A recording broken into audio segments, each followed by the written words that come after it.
அதே போல அன்புக்குரிய சகோதரர்களே, மரண வேளையிலே மனிதனுக்கு நல்ல ஒரு நிலை இருக்க வேண்டும். நல்ல முடிவும் கடைசி முடிவும் நல்ல முடிவாக இருக்க வேண்டும். நல்ல வார்த்தையை அவன் இறுதியாக சொல்ல வேண்டும். அல்லாஹ்வை நல்லெண்ணம் கொண்டவனாக ஒரு மூமின் மரணிக்க வேண்டும். இந்த விஷயங்களை தடுப்பதற்காக இப்படியான விஷயங்களிலிருந்து ஒரு மனிதனை கடைசி அவனுடைய இறுதி தருவாயிலே திசை திருப்பதற்காகவும் ஷைத்தான்கள் குறிப்பாக முயற்சி செய்கின்றன. அப்ப நல்ல முடிவு இருக்க கூடாது என்பதற்காக அது சம்பந்தமாக நபி அவங்க ஒரு துஆவை கூட ஓதி வந்திருக்கிறார். என்ன துஆ என்று கேட்டால், அல்லாஹும்ம யா அல்லாஹ் இன்னி அஊது பிக மினத் தரத்தி, விழுந்து, அதாவது மேலிருந்து கீழே விழுந்து ஆபத்து வரக்கூடிய அந்த ஆபத்திலிருந்தும், அதே போன்று கட்டடங்கள் தகர்ந்து விழுவதிலிருந்தும், நீரிலே மூழ்கடிக்கப்படுவதிலிருந்தும், அதே போன்று நெருப்பால் எரிக்கப்படுவதிலிருந்தும் உன்னிடம் நான் பாதுகாப்பு தருகிறேன். இப்படியான ஆபத்துகள் எனக்கு வரக்கூடாது என்று நாம் எவ்வளவு பாதுகாப்பு தருகிறோம்.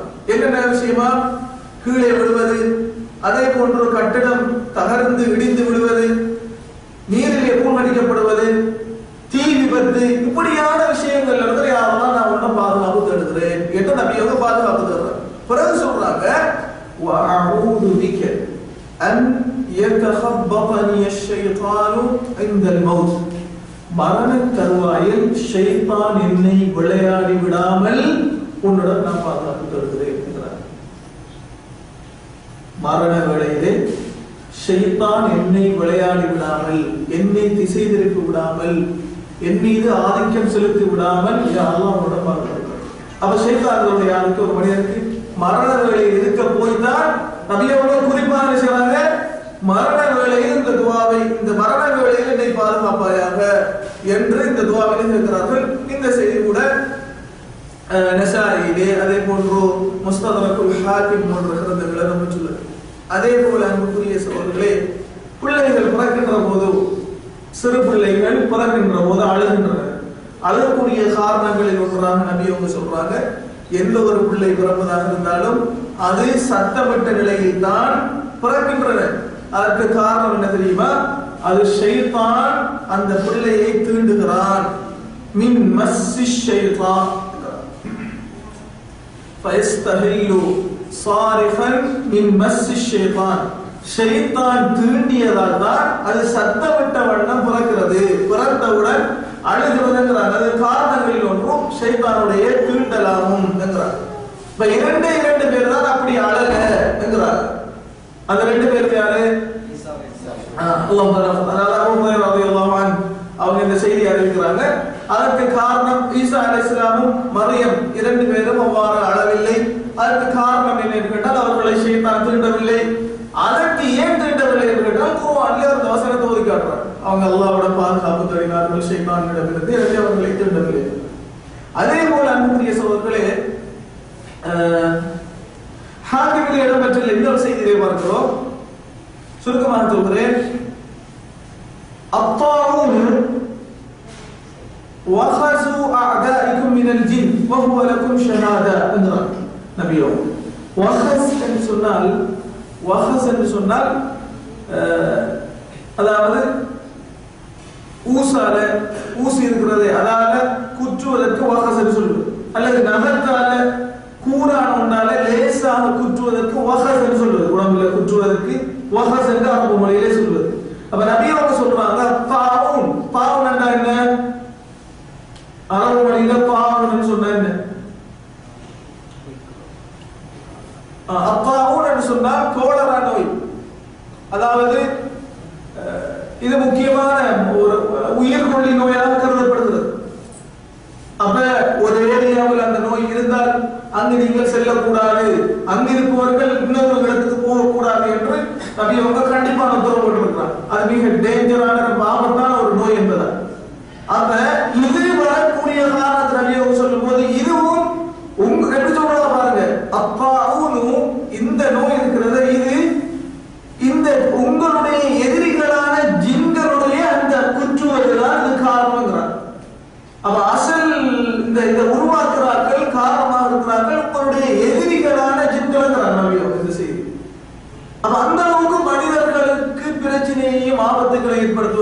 ஷைத்தான்கள் பங்களிப்பு செலுத்துகிறார்கள் என்பதை இந்த செய்தியுடன் நாம் புரிந்து கொள்ள வேண்டும்.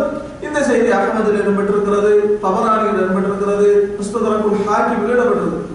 அதே போல அன்புக்குரிய சகோதரர்களே, அய்யூப் அலைஹிஸ்ஸலாம் அவர்களுக்கு மிக பயங்கரமான ஒரு நோய் வந்தது. எல்லோருமே அவர்களை விட்டு தூரமாகக்கூடிய ஒரு நோய் வந்தது. அவர்களுடைய இப்னு கதீர் ரஹிமஹுல்லாஹ் அவர்கள் சொல்வது போல அவர்களுடைய உள்ளத்தை தவிர மற்ற எல்லா இடமும் அந்த நோய் பரவி இருந்தது என்று சொல்லும் அளவுக்கு ஒரு பயங்கரமான ஒரு நோயால் பாதிக்கப்பட்டிருக்கிறார். இது நம்ம எல்லாருக்கும் தெரிஞ்ச விஷயம். குர்ஆனில் அல்லாஹ் சொல்லியிருக்கிறார்.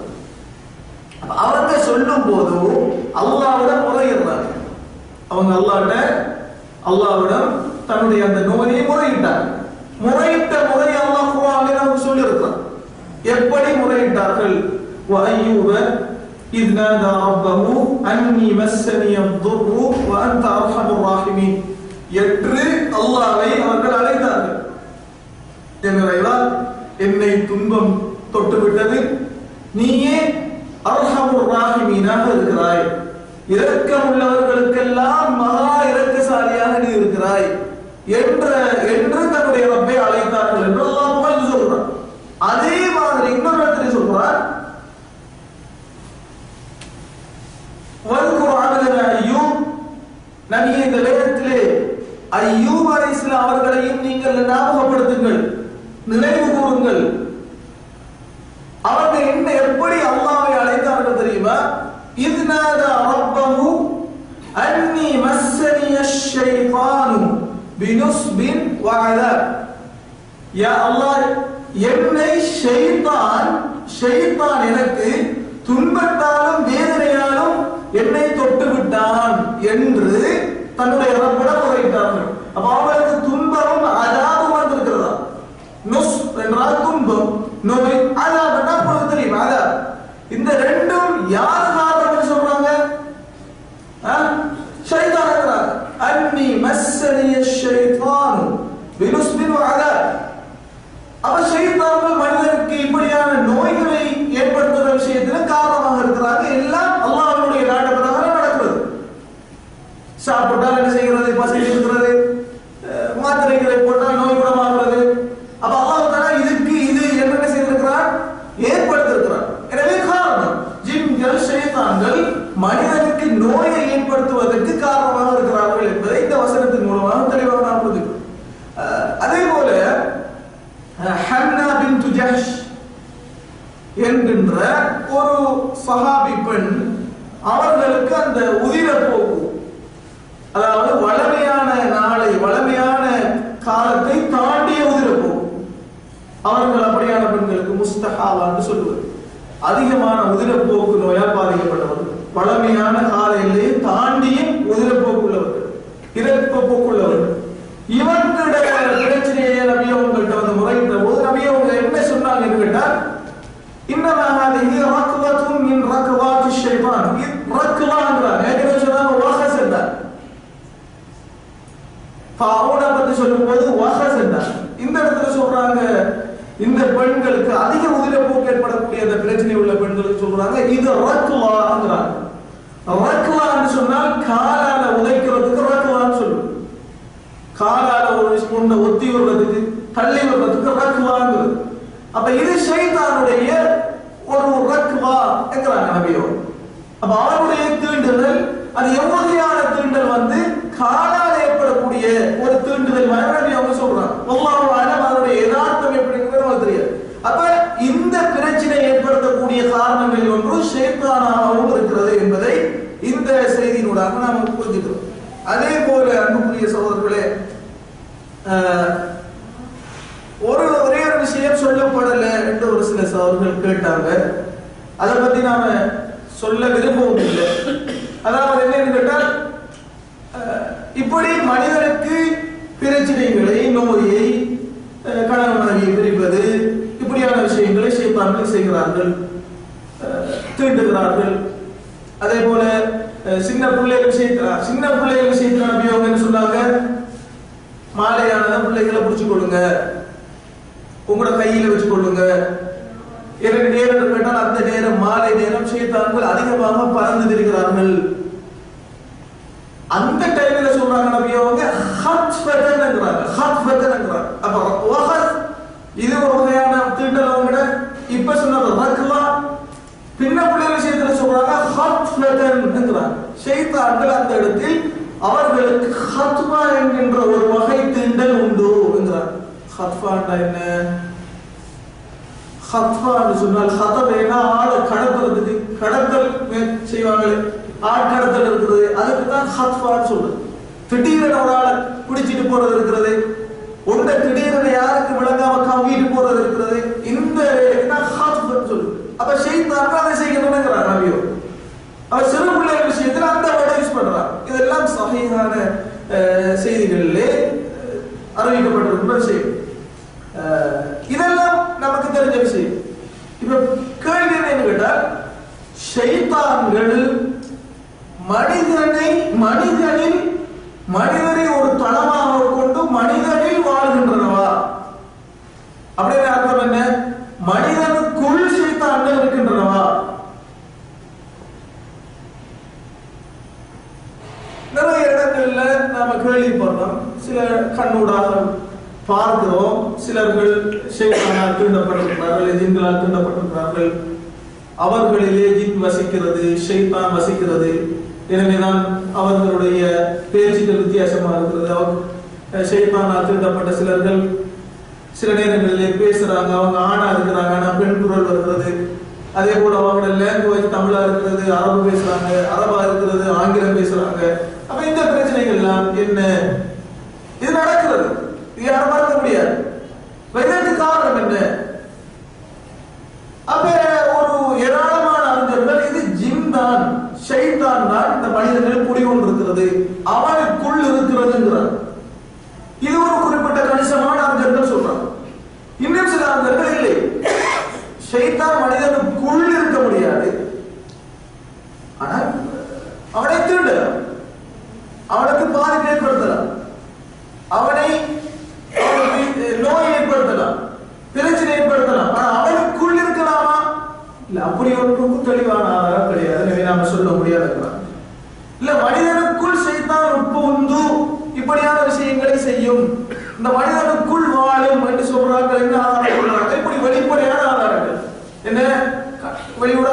கண்ணூடாக பார்க்கிறோம் நடக்கும்.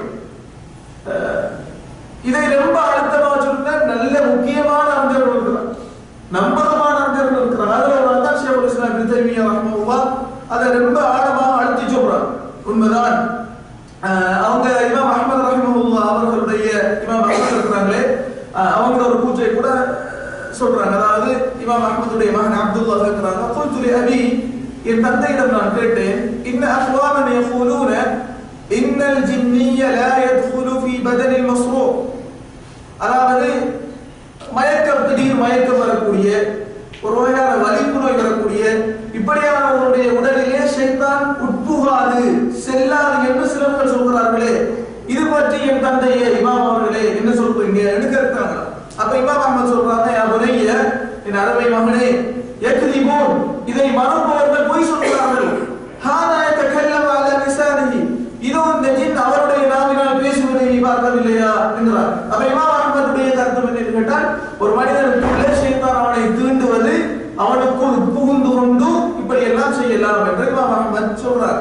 எது எப்படி இருந்தாலும் ஷைத்தான் தீண்டுகிறான் என்பதை நாம் புரிஞ்சுக்கணும். அவன் உள்ளுக்கு இருந்தாலும் செய்கிறானா, இல்ல வெளியே இருந்து செய்கிறானா, இதுதான் சரி என்று சொல்ற அளவுக்கு இப்போதைக்கு நம்மளால முடியாது. இதை வச்சு அதே போல அன்புக்குரிய சகோதரர்களே, மறதி ஏற்படுத்துவது மனிதர்களுக்கு, அதாவது அதிகம், அதாவது சாதாரண நிலையிலிருந்து அதிகபட்சமான மறதி, ரொம்ப அதிகமான மறதி, எதை எடுத்தாலும் மறதி, இப்படியான நிலைக்கு ஒரு மனிதன் போனால் இது அவனுடைய ஷைத்தான் அதிகபட்சமான தீண்டுதல் இவரிடம் இருக்கிறது என்பதை ஒரு சில செய்திகள் ஊடாக நாம் புரிஞ்சுக்கலாம். யூசுப் அலைஹிஸ்ஸலாம்